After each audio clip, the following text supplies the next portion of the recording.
नमस्कार साथियों, घात एवं घातांक का आगे का टॉपिक अपन देखते हैं। इससे पहले की क्लास में हमने देखा कि जब आधार समान होती है तब घातें जुड़ जाती है। तो एक की घात m गुणा एक की घात n बराबर एक की घात m प्लस n, ये एक जनरल फॉर्मूला अपने पास निकल कर आया था।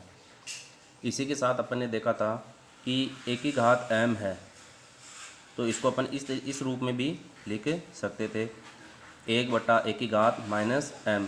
हमने देखा था कि अंश में अगर कोई संख्या है और उस पर घात लगी हुई है और उस संख्या को घात सहित अगर अपन हर में लेकर आते हैं तो घात का जो चिन्ह है वह बदल जाता है, परिवर्तित हो जाता है, प्लस से माइनस में और माइनस से प्लस में। अब अगर इसी एक की घात माइनस m को अपन अंश में लेके जाएंगे तो यहाँ माइनस का जो चिन्ह है वो अंश में जाकर प्लस में हो जाएगा, तो ये एक की घात m बन जाएगा।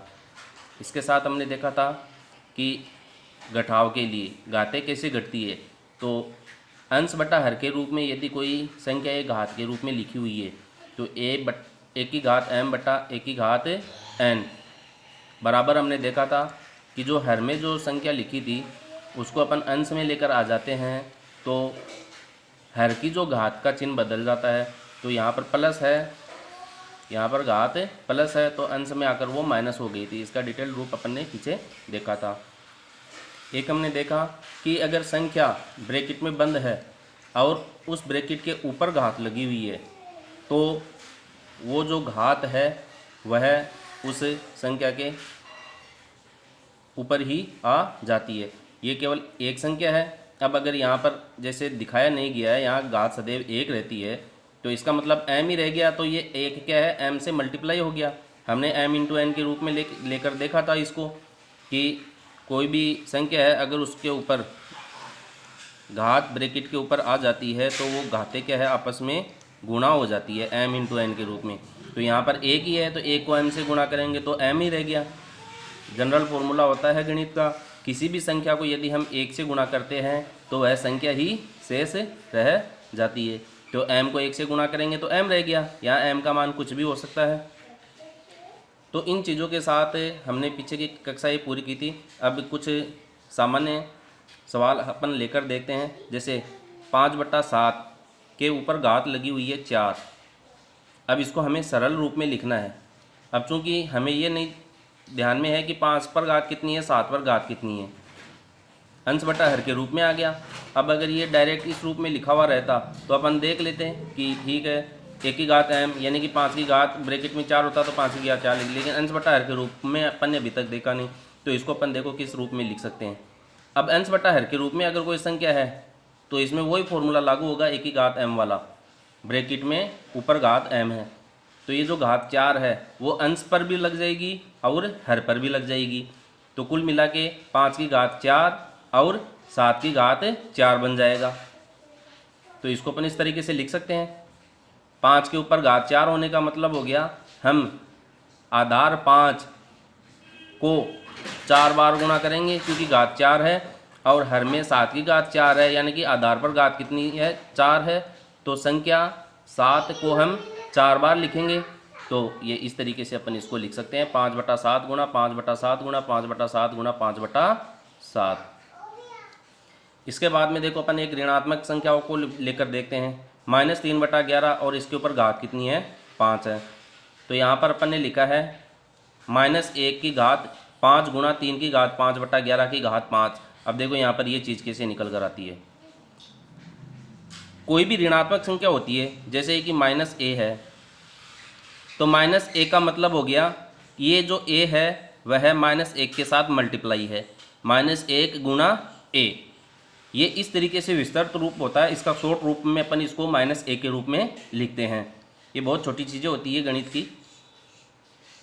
तो देखिए हमने अभी देखा कि किसी भी संख्या को अपन अगर 1 से गुणा करते हैं तो वो संख्या ही रह जाती है। तो 1 को 1 से गुणा करेंगे तो 1 का a रह गया और यहाँ पर माइनस का माइनस है। माइनस भी देखो किस तरीके से रहता है, ये a है, यहाँ पर कोई भी चिन्ह नहीं है, कोष्टक में संख्या बंद है। तो मैंने आपको एक बात बताई थी, अगर ब्रैकेट में कोई संख्या है और उसके साइड में या इधर भी कोई भी संख्या है तो वो आपस में गुणा में मानी जाती है। तो तो यहाँ पर ये गुणा का चिन्ह है। अब इस संख्या से पहले कोई चिन्ह नहीं है, इसका मतलब यहाँ पर ए जो है वो प्लस में है। अब चिन्हों का गुणा अपन ने पिछली बार देखा था कि माइनस को अपन प्लस से गुणा करते हैं तो अपने पास माइनस निकल कर आता है। तो माइनस का गुणा करेंगे प्लस से तो ये माइनस निकल कर आ जाता है, और ये एक को एक से गुणा करेंगे तो ये ए हो गया। तो माइनस ए को गणित में विस्तृत रूप में इस तरीके से लिखा जाता है, लेकिन सामान्य तौर पर जनरली हम इसको माइनस ए के रूप में ही लेकर चलते हैं। अब ए का मान कुछ भी हो सकता है, 1 2 3 4 5 6 7 8 जो भी आप लेकर चले। तो इसलिए अपन ने क्या किया, यहाँ पर इस जो 3 को है, यहाँ पर जैसे ए का मान कितना आ गया, 3 आ गया। ये जो -3 है इसको अपन इस तरीके से लिख दें माइनस है, तो -3 को अपन क्या लिख सकते हैं, -1 गुणा 3। तो -1 तो अपन ने ये लिख दिया, गुणा 3 आ गया। अब अपन ने देखा था कोष्टक में अगर कोई संख्या होती है और उसके ऊपर घात होती है तो वो घात उस कोष्टक के अंदर की संख्या के ऊपर लग जाती है। अब यहाँ पर देखो दो संख्या हो गई, -1 और -1 और 3, तो -1 के ऊपर भी घात 5 लगेगी और 3 के ऊपर भी घात 5 लगेगी। इसको आप इस तरीके से समझ सकते हैं कि जैसे ए और बी को अपन ने गुणा कर रखा है कोष्टक में और ऊपर घात 5 है, तो इसका मान हो जाएगा ए की घात 5 और बी की घात 5। में अगर कोई दो संख्याएं है और उनके ऊपर घात लगी हुई है तो वो घात उन दोनों संख्याओं के ऊपर लगती है। तो सिमिलरली यहाँ पर -1 ब्रैकेट में है, -1 और 3 भी ब्रैकेट में है। अब इसके ऊपर घात कितनी लगी हुई है, 5 लगी हुई है, तो -1 के ऊपर भी घात 5 आ गई और 3 के ऊपर भी घात 5 आ गई। और हर में 11 लिखा हुआ है तो हर के ऊपर भी घात कितनी लग जाएगी, 5 लग जाएगी। तो -1 की घात 5, 3/11 गुणा 3/11 गुणा 3/11 गुणा 3/11 गुणा 3/11, ये इस तरीके से हो गया। अब देखो हमें ये देखना है यहाँ पर कि जो -1 की घात 5 है इसका मान क्या आएगा। देखो -1 की घात 5 है तो इसका मतलब क्या हो गया, -1 को हमें कितनी बार गुणा करके चलना है, 5 बार गुणा करके चलना है। तो -1 गुणा -1 गुणा -1 गुणा -1 गुणा -1, 5 बार गुणा हो गया। हमने चिन्हों का गुणा देखा था कि माइनस को माइनस से यदि गुणा करते हैं तो उसका मान कितना आता है, प्लस में आता है। तो शुरू के 2 माइनस के 1 लेके चलते हैं, तो माइनस गुणा माइनस, माइनस चिन्हों का गुणा अपन पहले लेके देखते हैं। तो माइनस को माइनस से गुणा किया तो प्लस आ गया। अब 1 को 1 से गुणा करेंगे तो 1 आ गया, तो यहाँ पर बन गया प्लस का 1। अब इन दोनों को लेकर चलते हैं तो चिन्हों का गुणा पहले कर लेते हैं। माइनस गुणा माइनस, माइनस को माइनस से गुणा करेंगे, समान चिन्ह को गुणा करते हैं तो सदैव प्लस आता है। तो माइनस गुणा माइनस का मतलब प्लस हो गया, और 1 को 1 से गुणा करते हैं तो 1। अब ये -1 यहाँ पर शेष रह गया। अब देखो इसको आगे लेकर चलते हैं, यहाँ पर +1 है गुणा +1 है, देखो समान चिन्ह हो गया। समान चिन्ह के लिए मैंने बताया था आपको, प्लस गुणा प्लस, समान चिन्ह गुणा होते हैं तो सदैव प्लस आता है। अब ये -1 यहाँ पर शेष रह गया, तो प्लस गुणा प्लस का मतलब प्लस है और -1, तो प्लस को माइनस से गुणा करना है अब अपने को। अब ये विपरीत चिन्ह हो गया, देखिएगा यहाँ पर प्लस गुणा माइनस। तो विपरीत चिन्ह के लिए मैंने बताया था आपको, चाहे प्लस को माइनस से गुणा करो या माइनस को प्लस से गुणा करो, इन दोनों का ही क्या आता है, गुणनफल प्लस आता है। तो प्लस गुणा माइनस क्या हो गया, माइनस हो जाएगा, और 1 को 1 से गुणा करेंगे 1।